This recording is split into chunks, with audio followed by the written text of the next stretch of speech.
స్వాగతం.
స్వామివారి యొక్క ఆలయంలో ప్రతి సంవత్సరం కూడా ఏదో కంప్లీట్ మన శరీరము, మన మనస్సు, మన ఆత్మ పరిశుద్ధం కావడం కోసం మన భారతదేశంలో ఉన్న నదుల్లో ఇప్పుడు ఈ క్షణాలు రాలేదు కాబట్టి వేద మంత్రములతో ఉచ్చారణతోటి పుణ్యనదుల్ని కలశంలోకి ఆవాహన చేస్తూ జరే వరుణాయ నమః, వరుణదేవతాయ నమః అంటూ వరుణదేవుడిని ప్రార్థిస్తూ మన దగ్గర ఏదైతే జలం ఉందో ఆ జలం పవిత్రం కావడం కోసం వేద మంత్ర ఉచ్చారణ జరుగుతుంది.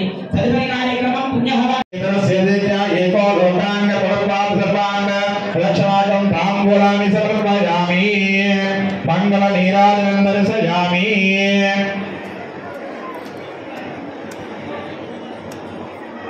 కర్పూరం వెలిగించండి.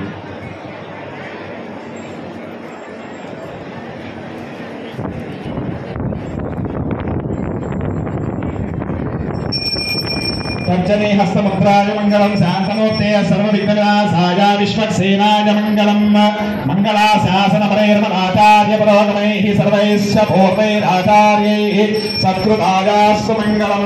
स्वामिनः आनन्दकर्पूर दिव्यमंगल नीराजनं दर्शयामि. नीराजनानन्तरं शुद्ध आचमनीयं समर्पयामि. नमस्करामि. गोविन्दा बोलो रामचंद्र महाराज की जय.